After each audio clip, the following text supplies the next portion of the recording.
কী রে ভাই, একটু আগে দেখলাম ফেসবুক বন্ধ, আবার কিন্তু ফেসবুক চালু করে দিয়েছে। দেখেন এখানে আমার ফোনে কিন্তু এমবি নাই, তারপরেও কিন্তু আমি ফেসবুক চালাচ্ছি, মানে ফ্রি বেসিক দিয়ে ফেসবুক চালাচ্ছি। সো আপনাদেরকে আমি আবার প্রমাণ সহকারে দেখাবো। আমি আমার ফোনের ডাটাটা এখন এখান থেকে অফ করে দিচ্ছি। এখানে দেখেন আমি আমার ফোনের ডাটাটা অফ করে দিচ্ছি। এখন আমি এখান থেকে একটু মিনিমাইজ করে নিচ্ছি। মিনিমাইজ করে নেওয়ার পর আমি এখান থেকে এখন ব্যাক করলাম। ব্যাক করার পর কিন্তু আমি আবার এই যে ফেসবুক দেখতে পারতেছেন, এখন আমি আবার এখান থেকে আমার ডাটাটা অন করলাম। সো ডাটা অন করার পর আমি কিন্তু আবার এখান থেকে ফেসবুকে যাব।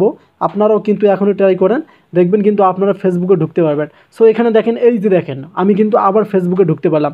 এক কথায় 2 হর্স 3 হর্স আগে আমরা দেখছিলাম ফেসবুক আমাদেরকে মানে চালাইতে দিচ্ছিল না, ইন্টারনেটের মানে একটি সংকট ছিল। এখন কিন্তু আপনারা আবার আগের মতো ফেসবুক চালাতে পারবেন, কোনো ভিপিএন আপনাদেরকে লাগবে না। সো ভিডিওটি আশা করি শেয়ার করে দেবেন, কারণ অনেকেই জানে না যে ফেসবুক কবে চালু হবে। ফেসবুক কিন্তু এখনই আবার চালু করে দিয়েছে।